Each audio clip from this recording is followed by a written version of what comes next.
At my recent retreat in Arizona, I had a real treat for the clients, and that was an opportunity to listen to a conversation with myself and my current coach and mentor, Steve Hardison. Now, Steve Hardison rarely does interviews, and he rarely allows them to be recorded. He really likes everybody to be fully immersed in the present moment. Well, not only did he do the interview, he allowed us to record it, and that's what you're going to see. So you're going to notice that the quality might not be what you're used to seeing when you see interviews from us, but I really want you to lean in and listen to this conversation as if it has the opportunity to change your life, because, quite frankly, it does. I want to introduce our first guest. And I want to introduce the first guest by actually kind of me not introducing him, but Iyanla Vincent introducing him. How does that sound? She's not here, so don't get so excited, okay? This is what she says about Steve Hardison in the foreword of the book, The Ultimate Coach. This is what I know to be true. Some things speak to your mind. Some things speak to your heart. Some things speak to your soul. And some things speak into your spirit. And when something is speaking into your spirit, your mind can't comprehend what it is. Your heart can only feel it. And your soul allows it, but it is your spirit that responds.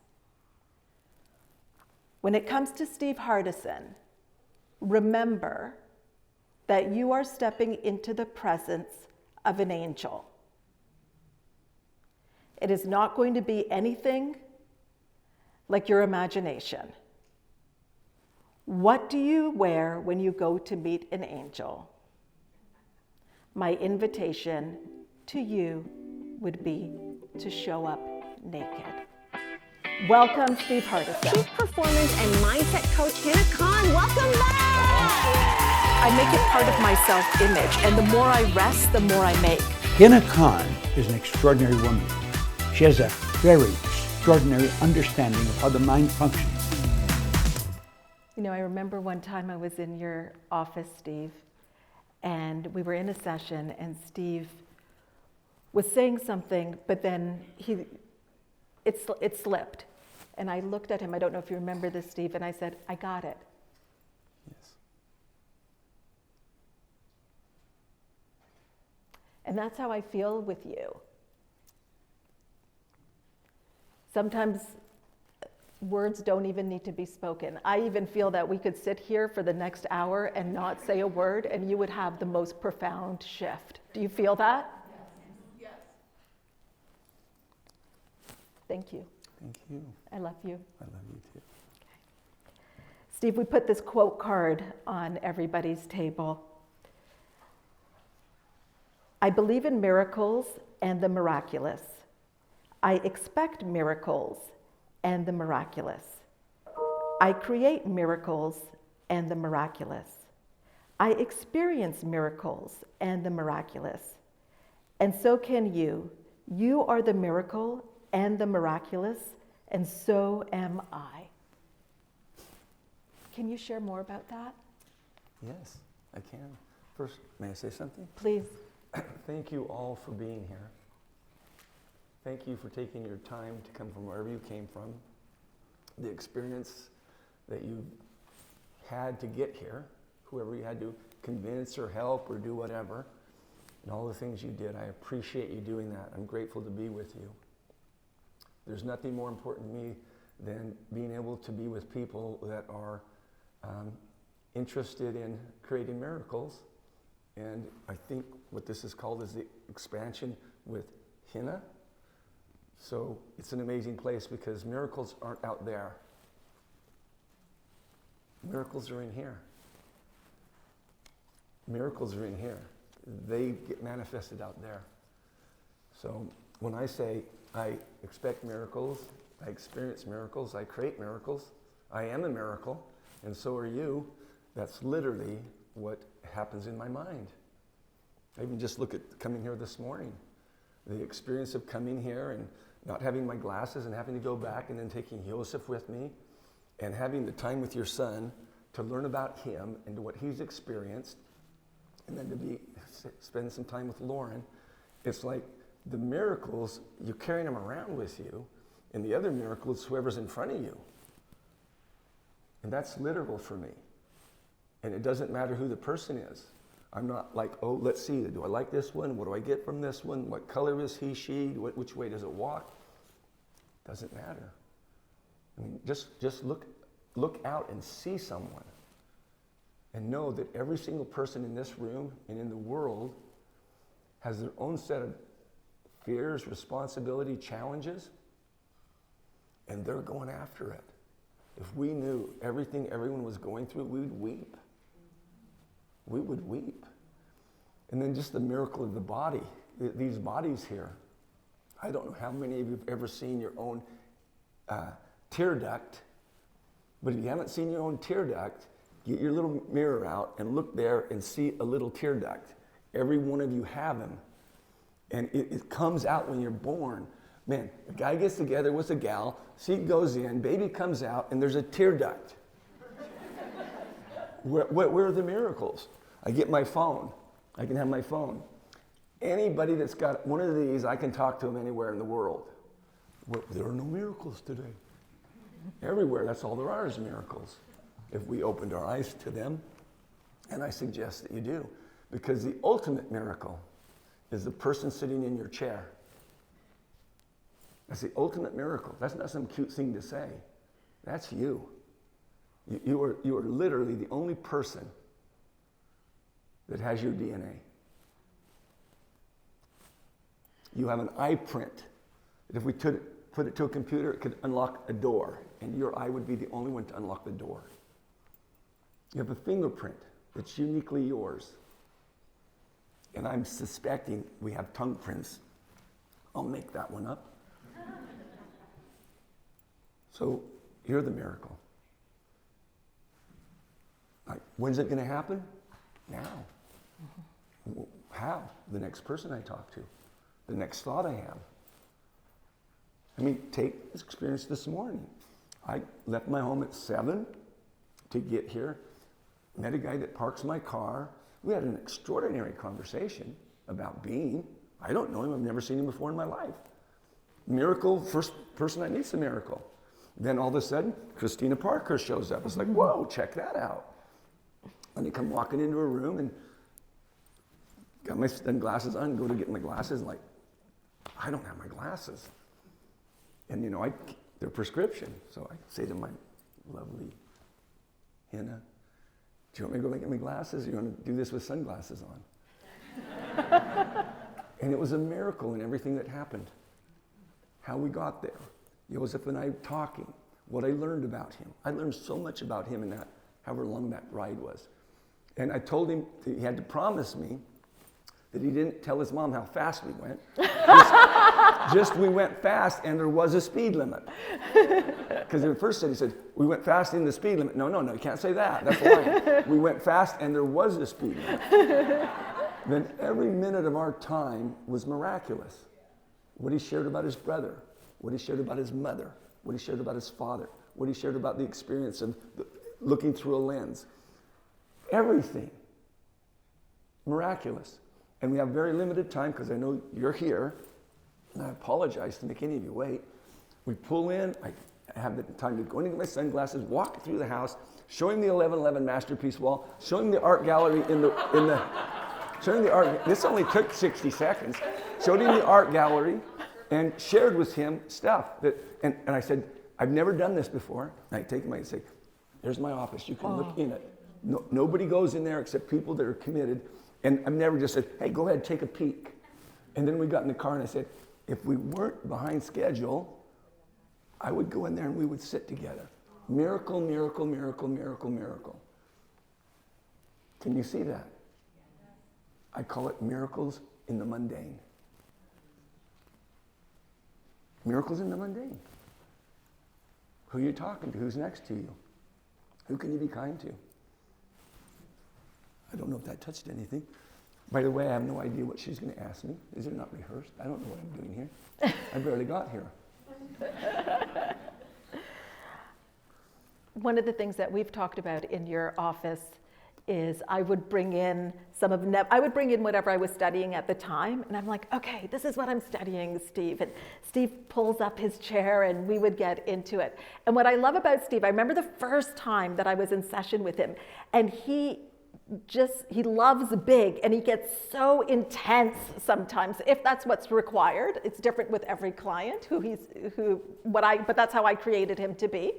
And then I was like, this is what my clients feel, because as you know, I get intense and in the mornings, and that's how I felt with Steve, just such love. And one of the things I had brought in at one point was Neville's work, and we had talked about this idea that Neville talks about, which is to know a thing spiritually is to become it.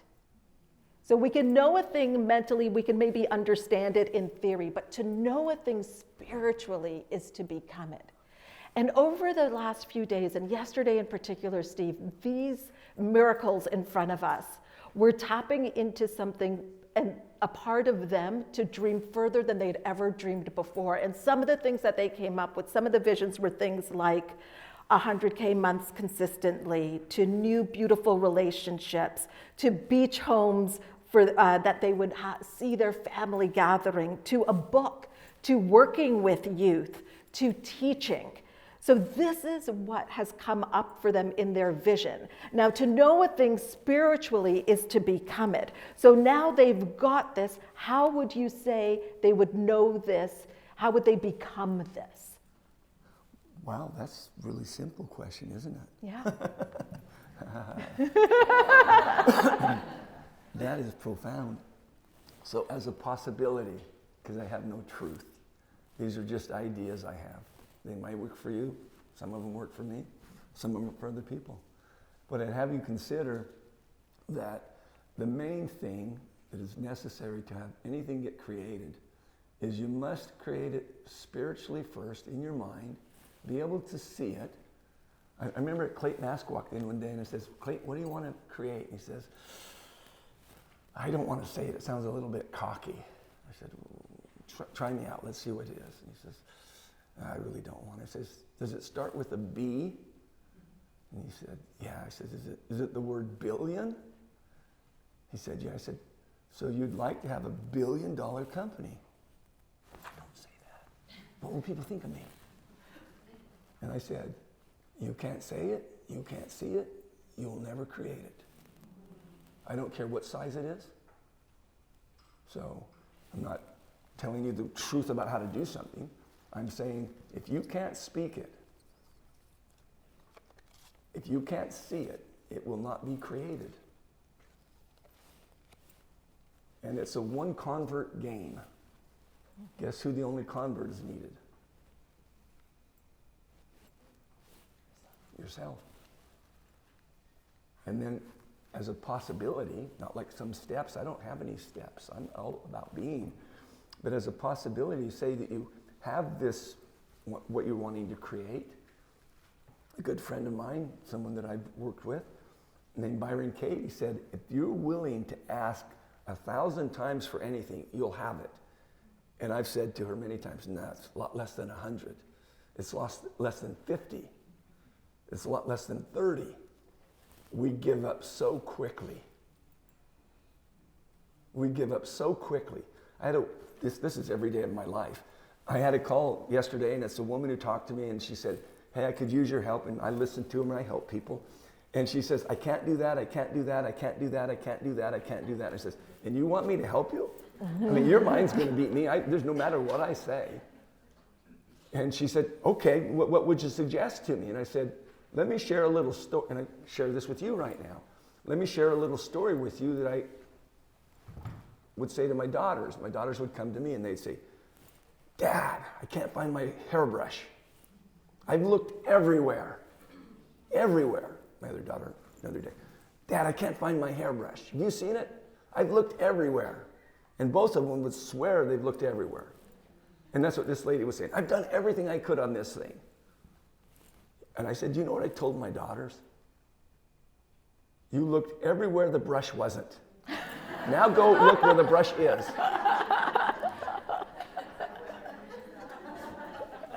We quit way early. Mm-hmm. Can you share more about that, Steve? We quit way early. Yeah, it's every person that's out there is listening to me right now, or I hope, but they're somewhere, and you're having ideas. Those ideas are going around like, why is he taking his jacket off? Why did he wear a jacket? How come he wasn't here on time? What's going on with this guy? Or whatever you're saying. Your greatest enemy is you. You talk yourself out of stuff. Mm-hmm. You say, I can't do that. That's bigger than me. How could I do that? Mm-hmm. Whoa. So look at what's going on in your own mind. Mm-hmm. I say to Hina or any client I'm with, when I'm with them, are you open? Because if they're not open, I won't even tell them what I see. Because guess where it's going? Into their trash bin of I can't do that. So you want to clear it up. Again, this isn't a how-to thing. This is life. This is a process of living. She's asking a question. I'm taking a little sliver out of an enormous thing called living. It's like, what am I thinking about me? What are my thoughts about me? Most people don't even know what they are. What are my thoughts about her? So this, that, and everything else in between I call God.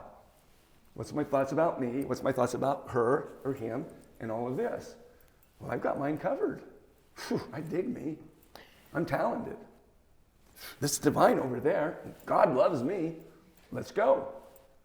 So I'm not creating ideas that say, you can't, Steve, you're 68 now. You shouldn't be running 8 miles a day every other day. And listen to your voice. You should rest more. I'll rest when I'm dead.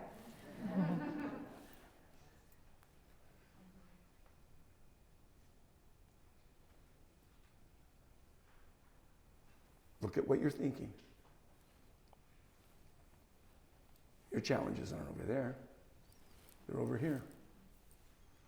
You know, you got this experience that you're calling the expansion with Hina. When I saw that the first time, I looked at it and I didn't see her name. So it looked like the expansion within. Then I said, oh, the expansion within. Then it's expansion within. That's her name. Everything that occurs here. I can't convince anybody nor what I want to. But everything that's happening is here, and then it's brought out here. And some people will live and die and never get that, or think that's really weird. How could you say that? So the place to look is in. The place to look is in. What's my biggest challenge? Me. What's my current challenge that's stopping me from taking one step? That's a short version of something. Well, I love that because in this environment, which we have all co-created, they've been able to tap into these incredible visions and what they want to do. And we know that possibly some of them will have the desire to turn on themselves and to quit even before they reach the airport and talk themselves out of it. I have a client in my office with me yesterday. I'm doing work with him internally, and he is just ecstatic of what he's seeing. I said, I want you to know, before you get in that Uber, you're going to go to that other place in your head. We have so much practice of habitually judging ourselves that we don't even see that. So if again, I wish I had 180 hours just to talk and say stuff, and if people heard it, you know, I can't make you hear what I'm saying, but I want you to know that your ideas of what you think of you are the most important ideas you can have. And I'm not talking about being self-righteous or selfish. I'm talking about being yourself with a huge S, and where you really love who you are. We moved a bunch of stuff in this guy's life, and he could see it. He was like, whoa. And I said, now get ready, because you're going to strap on that other idea you had before you walked in here. Mm-hmm. So all of you know that the thing that's running you are your ideas.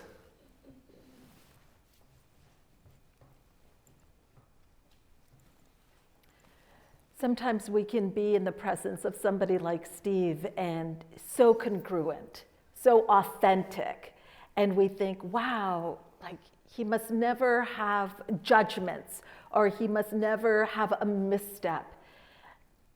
And I would love for you to share, Steve, the story of India with your hotel and a trash basket, the garbage can. Sure. And what you learned about you. Gentleman's name is Moshin. I'd never seen him before. We're about the 11th floor.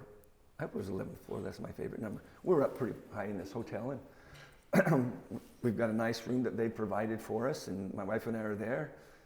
Unfortunately, our luggage never made it, so we're in our pajamas into the second day, and we dug that, just go with what's flowing. And I'm just really at ease. We're doing this bean thing, and I'm loving it, and I'm loving it.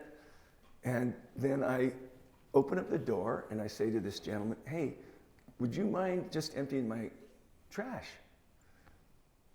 And he just walked by. And I thought, well, so I walk out and I say, hey, I've got some trash here. Would you come in and get my trash? And he says, I can't do that. And I'm thinking, these are the thoughts I had. I've flown from India to come over here and do this. I'm giving him my time. Listen to the ego go. I'm giving him my time, and this guy won't empty my garbage can. That's not a big deal. And so I huffed away, went into my room and closed the door. And I sat there really on it. I mean, on it. I'll tell you another one too that please do. Would be great for everyone here. Yeah. So get a knock on my door later, and it's the same guy. And he comes in and he says, are you mad at me? I said, yeah, I'm mad at you. I asked you to do something, you didn't do it. I can't believe you didn't do it. He said, I'll do it now. I apologize. I said, I don't want your apology. I want you to empty the garbage.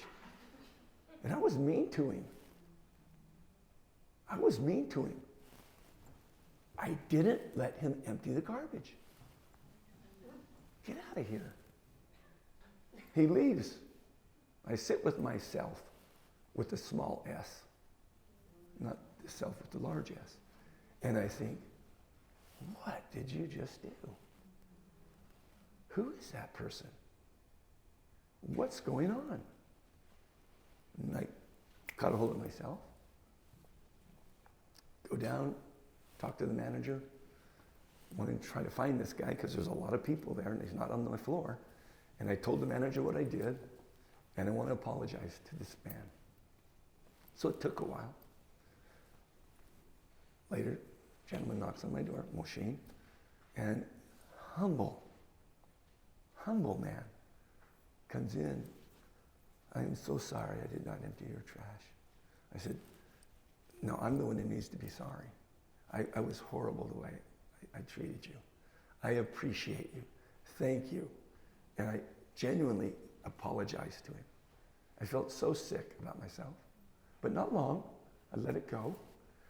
And I said, can I tell you what my wife and I are doing here? He said, yes. I said, my wife wrote a book. Guess who she wrote it about? He says, I don't know. I said, she wrote it about you.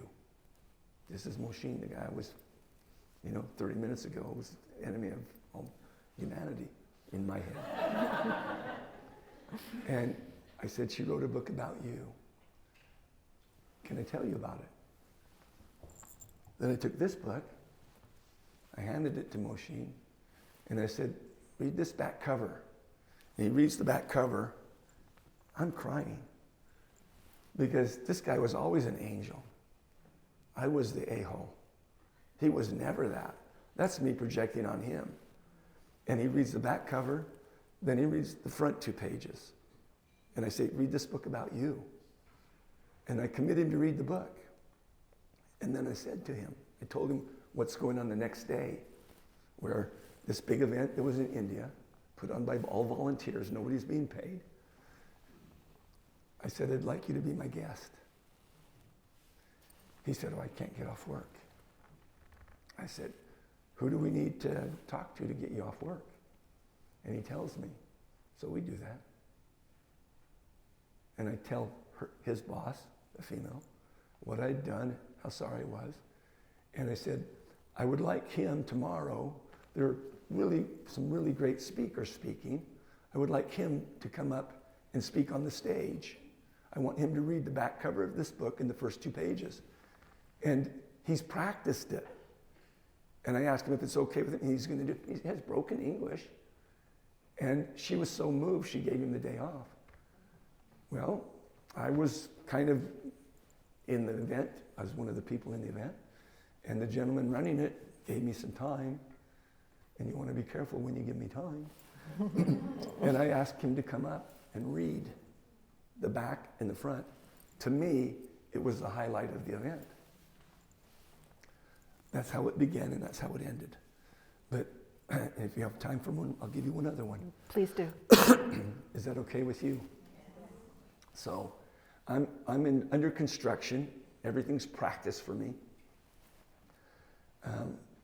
There's a gal named Gabby Puma, and I had her on a FaceTime, and I was telling her how I met a man named Kasudi. And not Kasudi, Freddie Cody. Telling her how I met Freddie Cody, and it's a little halfway house. So she wants to see it. So it's out kind of in the boondocks, and it looks like a place where they want to keep you in it. And so I'm just telling her about it. And I go take her to see it, and I point at it. Well, I'm not aware that some of the people behind there that are in, whatever you call them, incarcerated. They think I'm taking videos of them. So I drive a little black car, and this dude launched rocks at my car. I mean, just, and this is all, I'm talking to Gabby, and she's saying, what's going on? I said, well, that guy just threw rocks at my car. And I walked over and looked at the car, and I walked over and looked at him, and he's upset, and he's dropping a few F-bombs. Why are you videoing us? You can't be videoing us. I said, I did not hear you, as I would have talked to you. If I knew you were talking to me, I did not even know you were there. Go get in my car, sit down, and Gabby says, what are you going to do? I said, I'm going to sit and think for a minute. And I'm walking, Gabby's this is real lifetime with a lady that I love. And I sat there and I think, well, if I go in here, he's going to be in more trouble for what he did. And what I could do is just fix my car. What do I do? And I played through that. Then I said, I'm gonna drive home, which is about 6 miles away, and think about it and talk to my wife.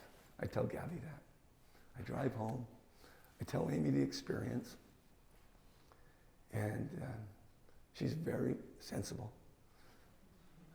And she said, I think maybe your idea of not doing anything, just getting the car fixed would be good. And I thought, that will be. So I called Gabby up and told her what I was going to do. And she said, how do you do that? I said, practice. Practice. Now, that happened in the morning. Let me tell you what happened in the evening. Can I get off the stage? Please. Oops, I'm stuck to something. So I'm with Amy, and we're going to the mall, and I'm carrying some stuff, and I have a bag for it. We go into Dick's Sporting Goods. This is the evening of the thing I just told you about. And so we walk into Dick's Sporting Goods, and I'm ready to buy her an elliptical or whatever she needs in there, so we're going to drop some money in there. And I go up, and there's a line, and I say to the gal, I say, could you give me a bag I could put these in? And she said, are you going to be shopping here? And I thought, in my mind, what a crazy question. Like, what if I'm not shopping here? It's like, so guess what I did to myself? I insulted me. And I said, what a stupid question to ask me. I'm trying to get these. I'm coming to be in your store. She gives me a bag. I walk away and, what are you doing? What are you doing? I go get the general manager. I apologize to him. I go back and I apologize to her. In the same day, I have a very expensive car that got obliterated with rocks and simply went and had it paid for. And then tripped over a white painted stripe on the road, metaphorically. Nothingness tripped me up. Thanks for listening. I'm under construction. One of the things that's so powerful, well, there's so many things, Steve, but I think about, as you do take time to think, and then at times when you make very fast decisions with your, like you get an intuitive nudge and you make very fast decisions, and I think of the guardrail distinction as one of those times when you made a decision that logically probably didn't make sense, but you would find out it did. Would you share that story? I can. Thank you. Would you like it? I would. Would they? Okay, so I apologize with my voice. It's like I wear it out. I literally wear out my voice. And I give it to you, but I'm sorry that it's doing what it's doing. I'll do this in the shortest version. And we have someone in the audience that had a great experience from this. I remember, Judy, did not you and your husband enjoy listening to the tow truck driver distinction? That you were in the kind of thing and then you came up and told me what you did? Okay, so here's the short version. And if you want to really get something out of this, you're going to have to listen from, there's some gold coming out of his mouth, and I'm going to get it. Here's the idea. We can decide who we're going to be before an event happens. And we do it all the time. Somebody got it this morning and said, this just is not what I thought I was going to get. There is somebody in here who's done that.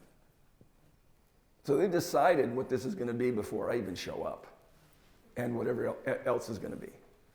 So I can see that that's possible. So this is part of the place where I create miracles. I've created miracles with Judy and some other women. I've created miracles where I go, not like I'm boasting, I just work at it and I make messes. And I clean the messes up very quickly, but I do make messes. So in this distinction, there's a guy named Nick Smith who wrote a book called The Giants and the Smalls. And he gave me copies of this book. And so I said, I'll distribute these as I'm going along my way in this little trip. I like to have fun as I drive and meet people. And so I'm posting things about it, and Nick is following my little escapade. He says, how are you creating all these miracles with these people? See, firstly, if you want to get miracles so they're more in your life, quit being so stunned that there's so few. We start like expect some. I said, that's just what's going on. He says, how are you doing this? And I say, I call them. What do you mean you call them? I decide what they're going to be before they happen. Wow, that's blowing my mind. We're on the phone. And so he says, man, if you do another one of these, can you tell me about it before it happens and kind of let me see through it? And I said, yeah, Nick, it's not like here's how to do a miracle. It's like I can give you, you'll see steps, but it's who I'm being to have the miracle occur, and you're going to take the steps. Good luck. You're going to fall flat on your face. But I'll do my best attempt at it. So I'm having that conversation with Nick, and this is the shortened version, with Nick Smith. I pull off in Yuma, Arizona, get something to drink. I'm in the same car that got rocked at the halfway house. I come out, my little guide says, rear tire 7 low, 18 low, 44 low. 44 is the whole tire. I pull over, my tires, there's no air, it's just totally flat. Porsches don't have spare tires in them. So you call up and hope to get a tire somewhere or somebody come and get you. So it's going to be a little while. And Porsche drivers know that. So I call Nick up and I say, hey, Nick, it's Steve. Yeah, what's up? I said, we're going to have a miracle. He said, what? I said, dude, it's 118 degrees. I'm on the side of the road, and I have no air in my tire. Somebody's going to have to come and get me. Amy's expecting me at this time. I'm not getting home at that time. The odds of somebody in this little place having a tire that fits his car is really slim. This is going to be an experience. And Nick, no matter what happens, I'm going to have fun with it. And I tell him that. And I call it. That's what's going to happen. Now, get out of the car, go back and look at my tire, and it's just gone. See cars zoomed by, I called Porsche. Porsche roadside, may I help you? I said, I hope so. I said, I'm in 118 degree weather, my tire's just gone, and I need to get a new tire. And she said, 1 second, she got my name somehow, if I said it or a computer. One moment, Mr. Hardison. She comes back and she says, Mr. Hardison, it will take 40 minutes to even locate a driver in that city, and that's just trying to find someone, so this may take a while. And I said, that is so great. I have some stuff. I've got to communicate on Facebook, and I've got to do some stuff. That is so great. Will you call me back? I'm sure she's at the other end going, dude, that's the craziest Porsche driver. They're typically saying, get that out here, give me my thing. And I say, this is perfect. So I hang up. And I just love what's going on. I take my time, I do what I do. I'm sweating. And I'm just doing what I do. And then I get a call back from her later. And I say, this is Steve. She says, Steve, we can't get one out of Yuma. We've got to get one from a city in California. The tow truck driver, not a tire. They can get a tire. It's Sunday. You're not going to have a Porsche dealer open on at least at 9 o'clock at night. And she said, I won't be able to get anybody from, I think it was called Indio, until this period of time. And I said, that is so good. That is so good. She said, what do you mean? I said, I've got a book I'm reading. And she's like on the other end, like you would think. And I say, hey, do you have any idea, wherever you're calling, whoever you're talking to, can you get a message to the tow truck driver? And she said, you want me to talk to the tow truck driver that's going to come out to your car? I said, yeah, I'd like to talk to him. Well, we don't normally do that. I said, okay, well, can you get a message to him through you? Yeah, I said, what, do you know his name? Yeah, I know his name. It's like protecting the guy from me. I said, tell Mike when he gets here, he and I are going to have the best 3-hour ride from where I'm flat tire to my home. And she says, you want me to tell Mike that? I said, yes. So, boom, I'm on the side of the road. Here comes Mike, Native American. I don't know if his name is really Mike. About 28 years old, pretty husky dude, knows what he's doing. And I'm thinking, I'm going to video this thing. So I go across the freeway. My car's on the other side. I talk to him. He's like, she warned me about this guy.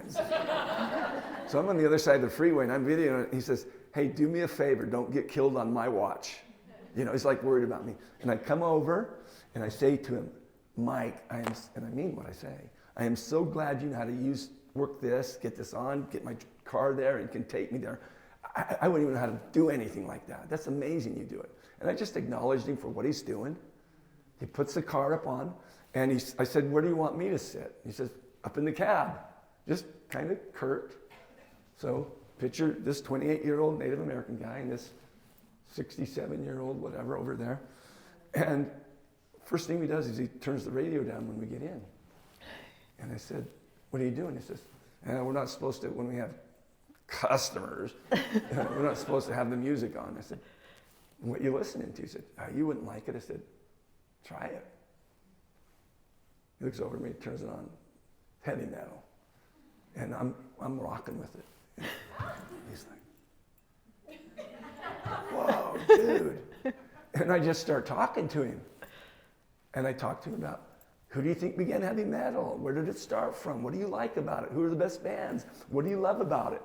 And we're having a conversation. All of a sudden, I find out his brother died and what he's doing. I tell him about the book that I've been planning for Nick Smith. I commit him about having the book and reading it. And I say, you know, who do you think started the whole heavy metal? And he says, I think Sabbath, Ozzy Osbourne, Black Sabbath. And I said, I saw them in 1982. I was at a little deal with Ozzy. It was great. It was so much fun. And he's like, come on, this can't be real. This guy's listening to music. And then my phone rings. Pick up my phone. What's up? Steve, it's Nick. I said, I know, I said, your name's on the phone. I got it. What's up? What are you doing? I said, listen. And I let him listen. Then I had him turn down the music. And then I just tell Nick what I just done with Mike, including enrolling him in reading Nick's book. And I tell him the whole thing. And Nick's like, you're kidding me. I say, no, talk to him. So we had a ride like that all the way home. By the time I get to my exit, Mike and I are like, whoo, we go way back. And I said, Mike, when you pull off this freeway right here, the first right is where I live. But if you go down a bit, there's a car dealership a car auto place that fixes tires. So while I was having that time in the car by myself, I called my buddy, because I know I'm not going to get a Porsche tire that time of night. He said, drop the car off, I'll have a tire for you. So that's what I did in the bitch time that most people have. I'm fixing the future. So Mike says, well, I'm really just supposed to drop you off at Chandler Porsche, drop your car off, and then drop you off. I said, I know, but hey, can you? Drives me right over there. We unloaded. I videoed the whole thing. I'm unloading the deal. He takes me back to my house, pulls in front of my house, got this big tow truck. I said, I'd like you to meet my wife. I take him in. He meets Amy. I take a picture of him. When he leaves, I call up Nick and I finish the story. That's the tow truck driver distinction short order. Oh. You can decide ahead of time who you're going to be. And you do it all the time. You do it all the time. You're already going to be pissed, and you know it. You're going to be not happy with that. You're going to be disappointed with that. You're doing that. That's the tow truck driver distinction in reverse, pun intended. Sorry, I got to get a throat lozenge before my throat takes off. Yeah. Do you need anything? Do you want some more water? I have no needs. He with the fewest needs is richest of all. Steve, we had some people submit some questions. Would it be okay if we did a few with our remaining time? If it's okay with, yes. Yeah. Tell me when you want me to go. Well, they would bring sleeping bags, I think, right? Would you? Would you bring sleeping bags? Okay. This is from Andrea. Andrea is not here physically, so she will hear the recording of this. And she says, Steve, how do you keep your head in the game through hard times, such as the ones we are living through right now? Finding myself struggling to keep my vibrations high, which significantly impacts my creativity and my ability to give and receive in the ways I would like to. It's a very easy answer to that. Beautiful. Whenever there's a problem out there that I am seeing as a problem, I just serve and love. Literally, serve and love. So I'll give you a couple examples that are in the last few days. Yes. In fact, I don't really know why I brought this book, but now I do, because this is somebody sent this book to me with a little note, and then what I did to help her is exactly answering this question. And that's how my life works. When I go in to coach someone, I don't have a bunch of information I'm giving them. I'm working with them. So the answer to that question is a 2-hour thing on this, which I won't do. I may do a short version. But it's anywhere someone's at. Watch the communications you get currently, what they're about, whether it's Israel, Hamas, what's going on in the Soviet Union, what do we got going on in the Ukraine, what do you got going on in your own house. And just notice how easy it is to get caught up in it. Mm-hmm. And I say to myself, what is it I can really do about it where I'm at? So the first confusion or war I get to solve is my own. So when I look at that and say, how could they treat each other like that? I ask, how could I treat the gal at Dick's Sporting Good like that? See, we want to solve and have world peace, we just don't want to have it in us. So I bring it to me, and I think, okay, what can I do today that would be useful for whoever I'm with? And I'm in that question. So my day is consistently a day of service and loving inside of the mess. The mess is going on. So I get a lot of communications, emails, texts, phone messages, all over the world. Don't tell anybody this. And I respond to them all myself. I can't always do what they ask, but I do respond to everything. So I get a little communication from a gal in Israel that I don't know. I know her name, and I know she knows of me. She sends a little audio telling me she's in Israel. Her mom's in one of the cities that's been bombed. She's worried. Well, what could I do? Well, I call her. I can't believe you're calling me. Hey, I'm going to make a deal with you, Karen Rosenberg. I'm going to make a deal with you, Karen. I was shocked. I said, no, we're going to make a deal. What? I said, you and I are going to love and serve people so much that when somebody does it, somebody doesn't go, hey, I can't believe you did that. Did you just hear me? Wow. And it's sitting everywhere. Steve, could you go back to that? Because I think that was so important, and I don't know if it really Did you guys have a big party last night? We were at a dude ranch. Listen to this. Give me your mind and your heart and your soul.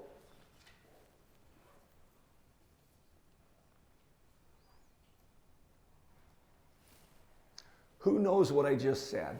Who can tell me what I said that she's wanting me to repeat? Stand up and share with me with us what you think I said. I think you said is we're going to serve and love people so much that when we do it, people aren't going to be surprised. That's right. So every time I do one of these things, and they're frequently, I'm not like keeping track, it's the way of being I am. I can't help myself loving people. It's who I am. So anytime I help somebody, and there's that, I can't believe you did this, and there's that, I can't believe this and this and this. Whether it's like help somebody with their groceries or did whatever or pulled over and helped with it, I can't believe you did this. And I say, I'm going to team up with you. So I'm teaming up with the world, one person at a time, to help us actually serve and love people. That's what I can do in the times of turmoil. Take care of this world, take care of this world, takes care of the whole world. And it literally does. And Karen has been back and forth giving me information on what's going on. I'm able to talk to her. And I'm able to hook her up with another person that's in Jerusalem and just serving for the love of serving. Next one. Glenna, could you stand up? Just so we know, this is Glenna and this is her question. Thank you. We call Glenna Glorious Glenna, by the way. All right. Yeah. Her question was, or is, how do you expand your state of being to be more prosperous and abundant without feeling ungrateful for what you already do have? Did you hear her question? This is her question. Yes. Did you hear it as you read it? Yes. The answer's in the question. Yes. How do you expand your state of being, Glenna's nodding, to be more prosperous and abundant without feeling ungrateful for what you already do have? You be more prosperous and abundant without feeling. Your answer's in your question. You don't need me. And I can give you a second answer, but your answer's in your question. See, if we're present, there's a lot of stuff that happens. I think most people, my opinion, are freaky about money. And I make this up. It's not true. I'm not lying to you. It's just something that could work. You want to go get the truth about money? Go talk to somebody else. I don't know what it is. But I only see 3 ways that there's money or prosperity or anything that you would try to make it be like that. And they're very different. But I'll use money because most people are dealing with that every day. They're either exchanging it, trying to earn it, do something with it, get more of it, pay it off or whatever. And most people have a weird relationship with the 3 areas that I think there are. It's earning it, sharing it, enjoying it. Mm-hmm. So the way I go about it is like, if I got $1, first thing I think about is, man, who am I going to give some of this to? My first thought. Second thought, I had to put some of this away for a rainy day. Third thought is, whatever I got left, I'm going to have fun with it. And I've been doing that for X amount of years. Picture that you gave at least 10% of what you did to other people with nothing in return, just give it to them. Because you can increase it by then. It's like crazy. That's nothing. What's possible when you begin sharing. So pretend you give 10% away, just like to whoever. If you need any help with that, I can tell you places. There's all sorts of places. And then save 10%, and then make my decisions on the 80%. So I would make my decisions on the 80% when Amy and I first got married. We didn't have a TV because I wasn't going to go finance a TV. Because I learned from Mark Twain, he who understands interest earns it. He who doesn't pays it. So I postpone anything I got to have immediately. So I make all my decisions with what I got in the 80%. I've been doing that for 45 years. Now let's just take the 10% that I save, okay? Just take 10%. Now sit in your chair and think, this is the answer to that question in a different way. Beautiful. Sit in your chair and think how much money you've made since you've made money. And just think, what if I had 10% of that? Now let me blow you away.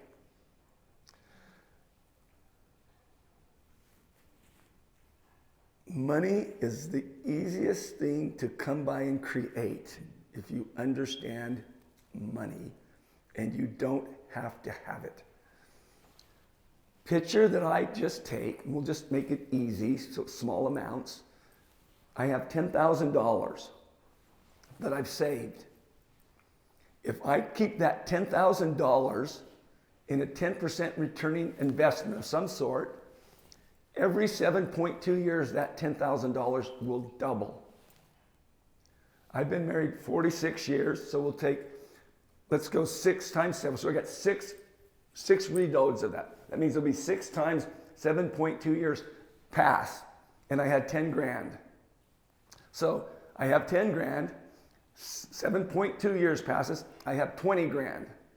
And guess what? This time's gonna pass whether you do this or not. Mm-hmm. Then I go 7.2 more, I have 40 grand. I have 80 grand. I have 160. I have 320. I have 640. I have 1.2 some million dollars. That's on $10,000. I'm doing that with sums of 100 grand. Do it with 100 grand. You got 100 grand. You put it over there where it can grow. And great thing to do is to understand money. Use money, don't have it use you. And money is not the root of all evil. The love of money is the root of all evil. I don't love money, I use it. 100 grand. 7.2 years, 200 grand. 7.2 years, you following my logic here? 7.2 years, 400 grand. 800 grand. 1.6, 3.2, 6.4, 12.8. And I'm thankful. And I've been giving money away, saving it, and making right decisions. And I can't remember the last time I paid interest for anything. I don't pay interest. I don't need some, and I'm not saying you should do this. Everybody wants, I want that car, I want this thing, I want this thing. You know, the greatest thing, I don't go in and pay cash for a car. And I grew up poor. And I learned principles, these principles I'm talking about. I call it 10-10-80. And I'll take executives I work with and work with them on 10-10-80. Alters their life. So watch those three things I said there. Giving, saving, and enjoying. They're habits, and most people have bad habits in all three areas. They do not have a habit of saving. It's not about how much can I save, it's can I get the habit of saving? Mm-hmm. It's not about how much I give, do I have the habit of giving? Mm-hmm. It's not how do I enjoy, do I enjoy? Man, I love all three of those. I'm thrilled to be able to share. I'm thrilled what I look at and what I have. And you can start at any amount of money, including being in debt. Thank you. I hope did that answer your question? And the question was answered in your question. Well, I'm getting the signal that I've got to wrap it up. I can hear the groans. Like, oh. I know, we feel like we just got started. Yeah. I actually want to go back to, I want you to now listen to how Iyanla talks about Steve after having an experience. This is what I know to be true. Some things speak to your mind. Some things speak to your heart. Some things speak to your soul. And some things speak into your spirit. And when something is speaking into your spirit, your mind can't comprehend what it is. Your heart can only feel it, and your soul allows it. But it is your spirit that responds. With Steve Hardison, remember that you are stepping into the presence of an angel. It is not going to be anything like your imagination. What do you wear when you go meet an angel? My invitation to you would be to show up naked. You spoke into my spirit today, Steve. Did he speak into yours? Thank you, Steve. Thank you. Thank you.